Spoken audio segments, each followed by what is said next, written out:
Hola, buen día, alumnos de educación primaria. Les habla su maestra, Erika Selene Contreras Grijalva. El día de hoy vamos a continuar con nuestra asignatura La familia y comunidad como agentes educativos. Ya hemos estado trabajando en las otras clases virtuales lo que es la familia, el contexto.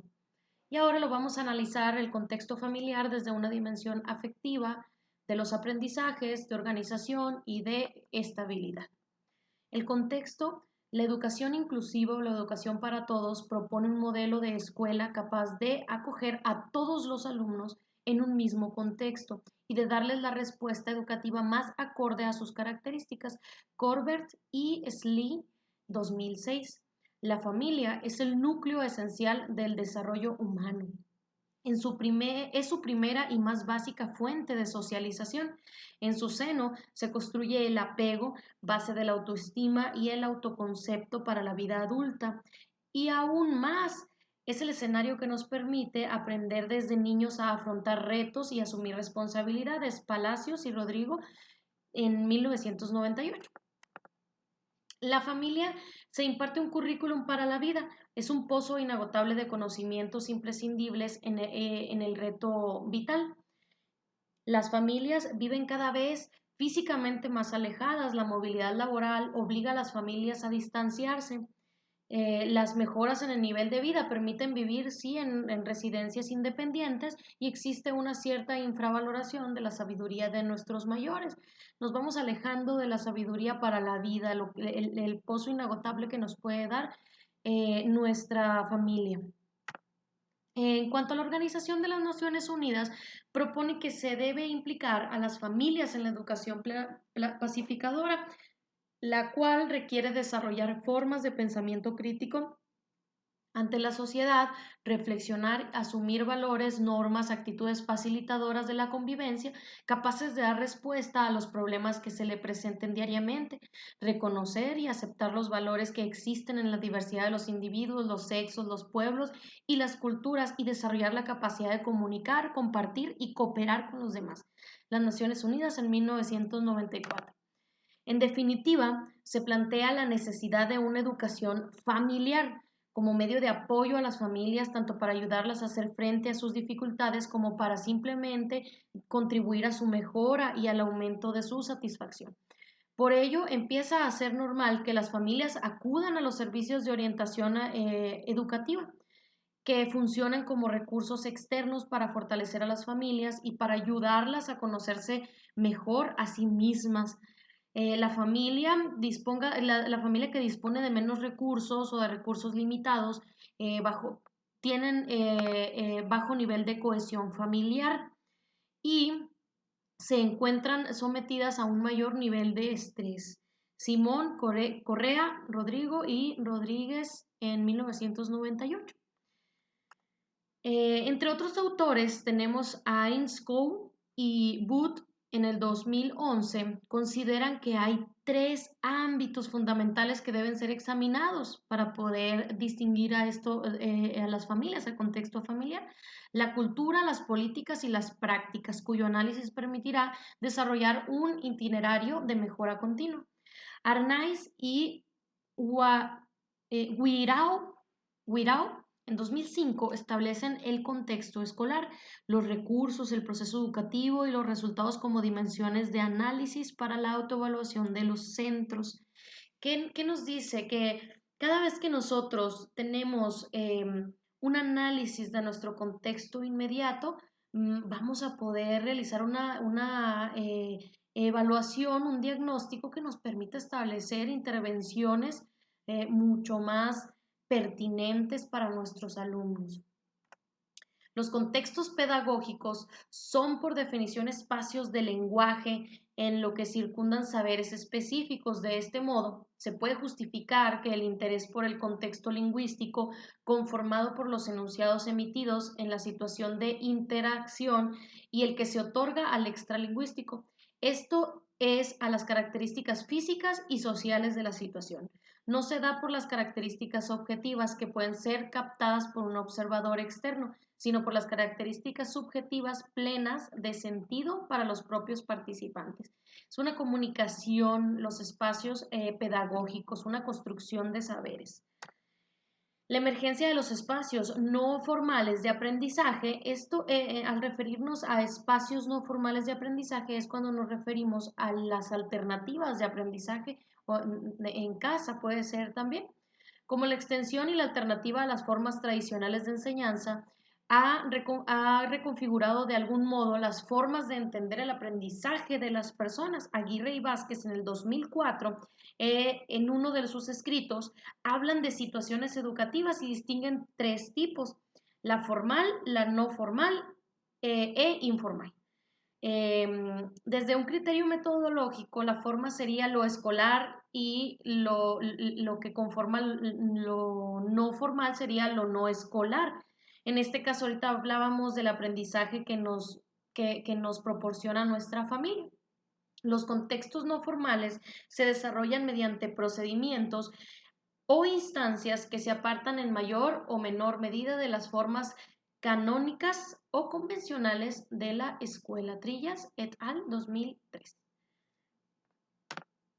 Díaz y Hernández en el 2010 señalan que entre los principios más valiosos que proporciona un marco de referencia para las reformas curriculares y el rediseño de los procesos educativos están los factores motivacionales y afectivos del estudiante. En este caso, cuando nos referimos a los procesos formales y no formales, en el caso de la educación no formal, pues intervienen los factores motivacionales tanto del alumno como del maestro para proporcionar en estos casos.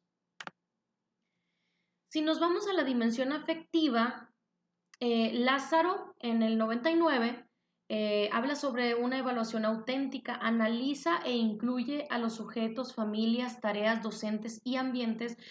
Dice que todos están implicados en el proceso evaluador para recoger información y adoptar decisiones, pues esta es la única forma para que las familias impliquen en su propio diagnóstico y sienten que les pertenece.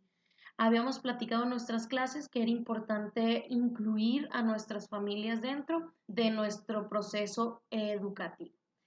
En este proceso, el rol del experto en el diagnóstico será el de facilitador, colaborador y recursos de aprendizaje para que encuentren pleno sentido en el marco de la evaluación auténtica.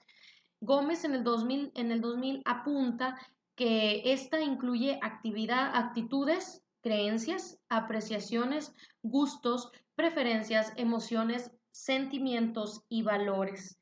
Muy importante hacer partícipe a la familia en el caso de demostrarles que la educación les pertenece.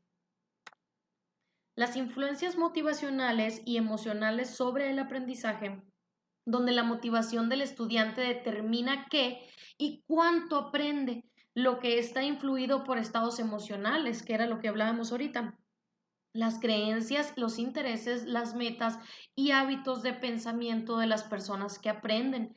Pues hemos hablado acerca de diferentes tipos de motivación y aquí no es la excepción.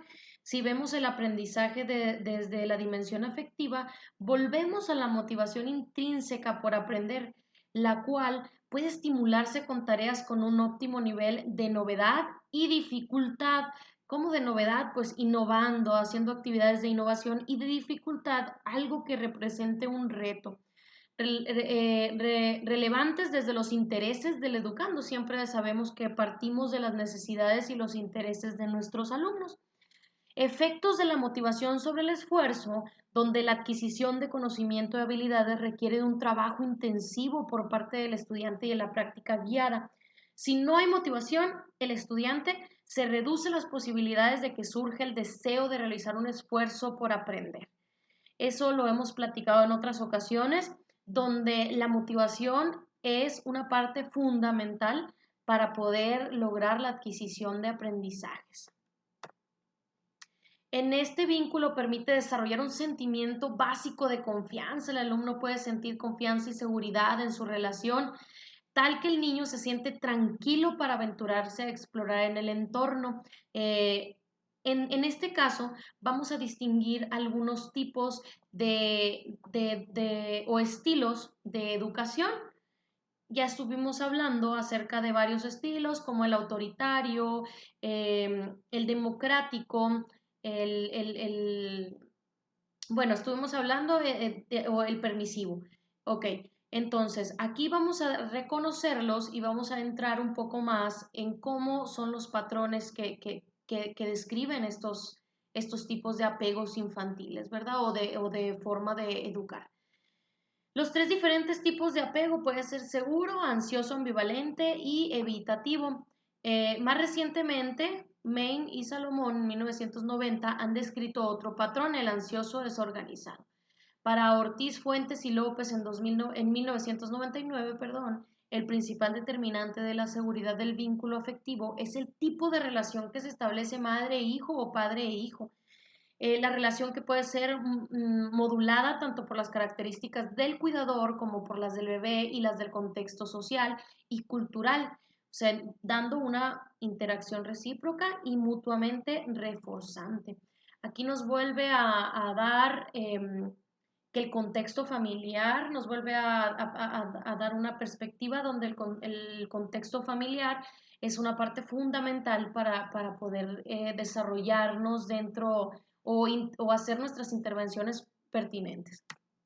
Los padres de los niños con apego ansioso o ambivalente son afectuosos y se interesan por sus hijos, pero tienen dificultades para interpretar y responder adecuadamente las señales del niño actuando de modo incoherente. El estilo interactivo de los padres y de los niños evitativos se caracteriza por la irresponsabilidad y la impaciencia y el rechazo. En cambio, el ansioso desorganizado se ha encontrado en niños víctimas de negligencia y maltrato físico o con algunas de apego seriamente deprimidas. Perdón, con figuras de apego seriamente deprimidas. Entonces, aquí vemos cómo son estos niños y estos padres de acuerdo al estilo de apego infantil. Las estrategias de socialización. En esta misión comienza una vez más donde han establecido las relaciones afectivas o vínculos de apego entre padres y los niños y tienen como uno de los pilares fundamentales. Hay varios estilos que los vamos a revisar en este momento. En este caso, tenemos lo que es el estilo democrático. El mostrar afecto al niño y ser sensible a sus necesidades se combinan con una cierta firmeza en el mantenimiento de las normas y principios que se establecen razonalmente con el niño. Los niños gozan de un buen margen de libertad y las normas exigentes, claras, adaptadas a sus posibilidades y consistentes. Se justifican ante ellos, es decir, se utiliza la disciplina inductiva, por lo que las normas pueden cambiar si hay razón para ello. Vemos un estilo democrático donde hay libertad, donde se establecen normas claras, pero también pueden ser modificadas en caso de que se requieran. También se le muestra afecto al niño y son necesidades sensibles también, ¿verdad? Los hijos, ¿cómo son los niños que viven con padres democráticos? Son los que presentan características que nuestra cultura actual eh, no, se da más en la cultura asiática y afroamericana. Los hijos e hijas de padres autoritarios son mejor adaptados. Se consideran más deseables ya que se distinguen por su competencia social, su madurez, su elevada autoestima, su capacidad de autocontrol, su mayor de independencia y su habilidad para posponer la satisfacción inmediata a sus necesidades o apetencias. ¿Qué quiere decir? Los niños que tienen padres democráticos logran una madurez y una estabilidad, una autoestima elevada y una independencia. Escuchábamos los comentarios acerca de cómo el alumno puede tener autonomía, ¿verdad?, de sus emociones y de sus decisiones. En cuanto al estilo autoritario, predomina la existencia de abundantes normas y la exigencia de una disciplina bastante estricta. Las normas no suelen justificarse ni tomar en consideración los puntos de vista o necesidades de los niños, lo que dice bastante el escaso interés de las necesidades infantiles, y establecer canales comunicativos entre ellos, pues es nulo también, ¿verdad? Así como de las pobres expectativas paternas sobre las capacidades madurativas de sus hijos. Así pues, impera la perspectiva del adulto. La obediencia se obtiene frecuentemente a través de las afirmaciones de poder, mediante la imposición y amenaza, conductas de coerción física y verbal y privaciones. Las muestras de afecto de los hijos son escasas. Se puede decir que estos padres, al contrario de que los democráticos, se centran más en el control de las conductas indeseables de sus hijos que en promoción de las deseables. Siempre están haciendo están reprimiendo cuando hay alguna conducta indeseable. Y vemos cómo se forman, es no se toman en consideración los puntos de vista ni nada, simplemente abundan las normas y una disciplina bastante estricta.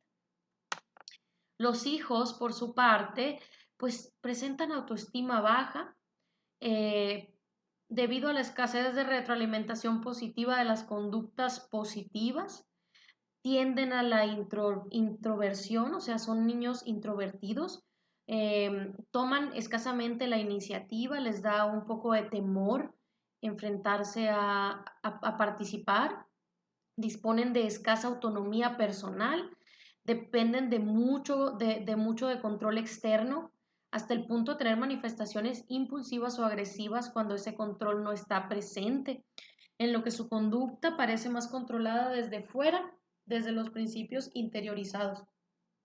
Que con esto los niños con padres autoritarios pues presentan una serie de actitudes que, como ya les mencioné aquí, los hacen no tener un control de sus emociones, ¿verdad? Y de sus actos.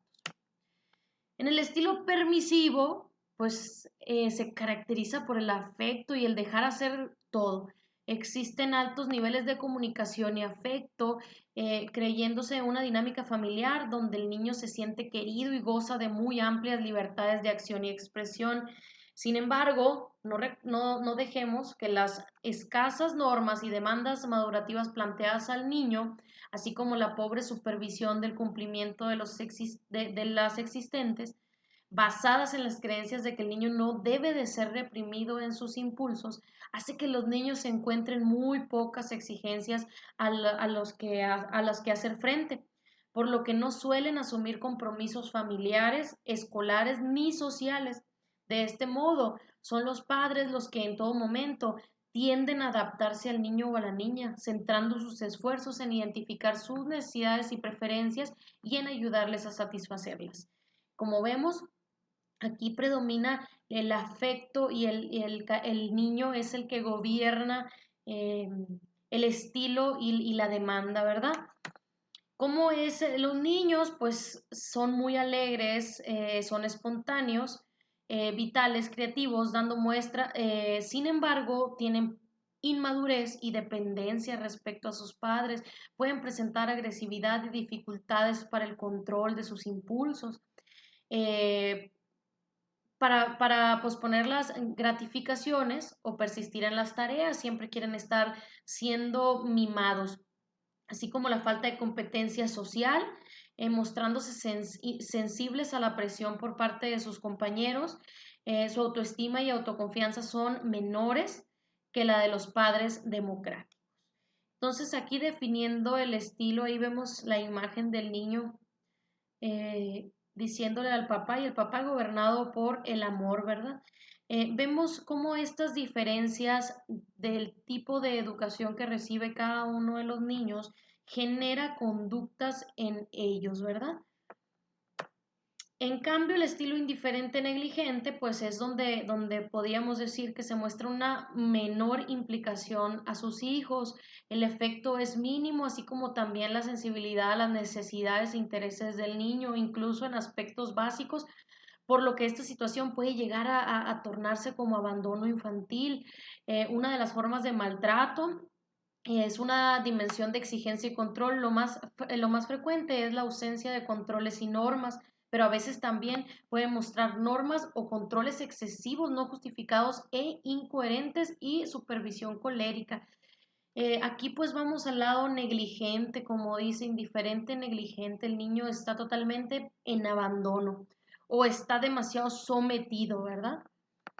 Los hijos con padres negligentes son los que presentan un perfil más problemático, con valores pobres en identidad, motivación y autoestima, con dificultades en el autocontrol, en las relaciones con los iguales, manifestando una mayor propensión a los conflictos personales y sociales debido al escaso respeto a las normas y necesidades de los demás.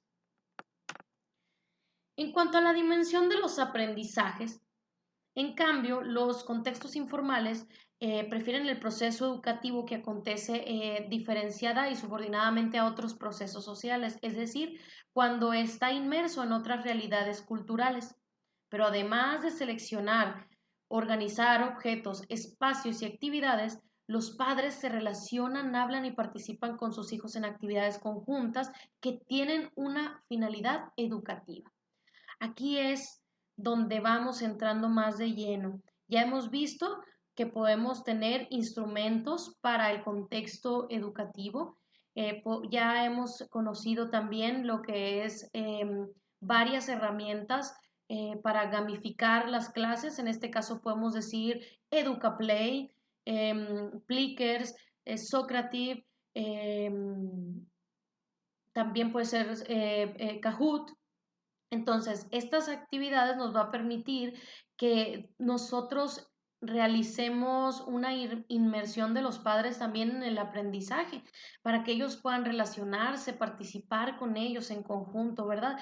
Donde van a establecer interacciones familiares entre padres e hijos que van a promover el desarrollo cognitivo y lingüístico. Para eso, ustedes como profesores van a hacer el diseño del plan, ¿verdad?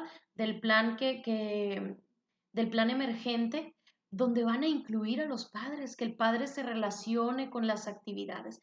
Estas actividades educativas en las que padres e hijos son normalmente implícitas en su vertiente educativa. Son implícitas porque el papá ayuda a su hijo en la casa, pero ahora, ¿cómo lo podemos hacer que sea implícita, o sea, que esté vista, que esté real? Entonces, ¿cómo lo podemos hacer para que ese plan emergente tenga la inclusión tanto de los padres como de los niños y promover el desarrollo cognitivo y lingüístico?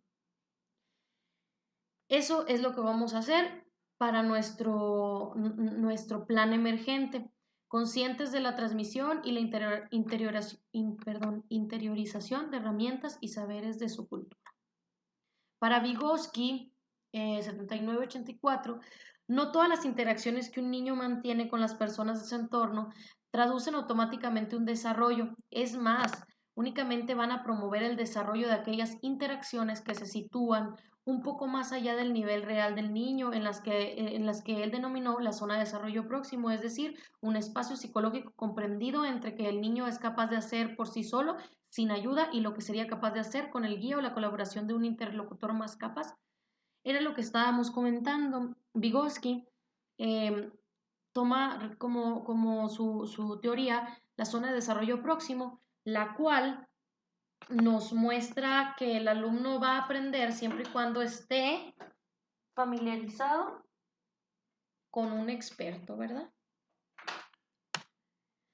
Dimensión de organización y estabilidad. Para García, en el 2003, al abordar en la intervención que para conseguir la plena participación de las familias, no basta con considerar a las familias como ayudantes en el proceso, ¿eh? Simplemente se trataría de un primer paso hacia su participación. En el último paso consistiría en que las familias se convirtieran en las protagonistas de la intervención, lo que supondría su autogestión. En este caso podemos ver en las físicas, que son donde ya nosotros vamos a tener las características de la vivienda, el tamaño, el estado, seguridad, higiene, orden, las características del barrio, los servicios, equipamiento, seguridad, los canales de información, qué tipo, frecuencia, utilización, recursos educativos, qué espacios, qué materiales, qué disponibilidad. Para organizarnos tenemos que tener en cuenta todos esos elementos. ¿De acuerdo? Son las interacciones en las que el niño y el adulto deben alcanzar un estado de intersubjetividad básica, una definición compartida que permita la comunicación y el entendimiento sobre una situación o tarea. Esta definición común solo se logra mediante un proceso de negociación. Son interacciones que plantean a los niños un retador equilibrio de exigencias y apoyos. Se trata de llevar al niño más allá de su competencia en solitario, cediéndole progresivamente responsabilidad de la interacción. En este tipo de inclusión de la familia es donde también le cedemos un poco de responsabilidad al niño, que se haga responsable de su seguimiento. Son interacciones en las que el padre y la madre alientan al niño o a la niña a distanciarse del entorno inmediato, de la interpretación más contextual de la situación o de la tarea, estimulándole a separarse psicológicamente de él. Aquí, por ejemplo, en estas interacciones, eh, si el niño no logra tener la motivación suficiente, pues puede suceder que se aleje, ¿verdad? Más que acercarse con una motivación intrínseca, puede ser también que se distancie, ¿verdad?, del entorno. Entonces tenemos que medir toda la organización de nuestro trabajo y reconocer qué tipo de niños tenemos en nuestro grupo para poder establecerle la intervención y el plan emergente más conveniente, pertinente para todos. Sociodemográficas, también nos tenemos que ubicar en dónde estamos, la situación económica de las familias, sus ingresos, procedencia, administración, el nivel de la cultura, eh, estudios, profesión, intereses lúdicos, actividades culturales, composición de las familias, número de personas, convivientes, ya vimos los tipos de familia, edades, parentesco, datos de familia extensa, datos de salud con relevancia para el funcionamiento de las familias, características sociodemográficas del barrio, todo eso como un diagnóstico, ¿verdad? Para poder hacer la intervención. En cuanto a organización y variedad de actividades cotidianas, cómo serían los días laborales y festivos, distribución de los roles, tareas y funcionamiento de los distintos miembros de la familia, relaciones con otros contextos familiares y sociales, qué tipo de familia es, una familia extensa, vive con amigos, escuela, asociaciones, todo eso tenemos que tomar en cuenta para nuestro plan emergente. Frexham 2003 identifica los siguientes sistemas: el sistema individual, cada miembro de la familia, el sistema familiar, donde las relaciones entre los miembros de la familia y su funcionamiento, y el sistema social, conformado por el contexto socioeconómico y cultural y las relaciones entre los diferentes contextos. Aquí podemos definir los tipos de contextos. El diagnóstico participativo, chicos, nos permite o nos remite a las necesarias competencias diagnósticas participativas del grupo que va dirigido nuestro plan y sociales, que se aproximan, ¿verdad? También podemos decir el desarrollo de la relación de la familia, cómo lo va a tomar, ¿verdad? Cómo va a escuchar, aceptar y comprender lo que estamos dando, o cómo va a tomar partido para el desarrollo y cómo va a escuchar, implicarse y ofrecer su propia perspectiva también del trabajo.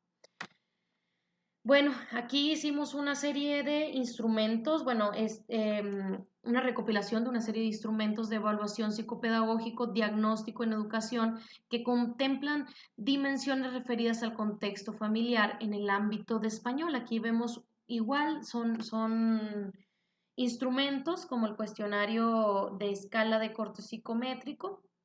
Aquí podemos distinguir diferentes tipos de instrumentos y las referencias. Muy bien, vamos a... Igual, chicos, quedo a su disposición. Este fue el fin de la clase. Quedo a su disposición para cualquier duda. Voy a subir también las diapositivas para que ustedes tengan acceso a ellas y puedan tomar lo más relevante, ¿verdad? Muchas gracias y bonito día.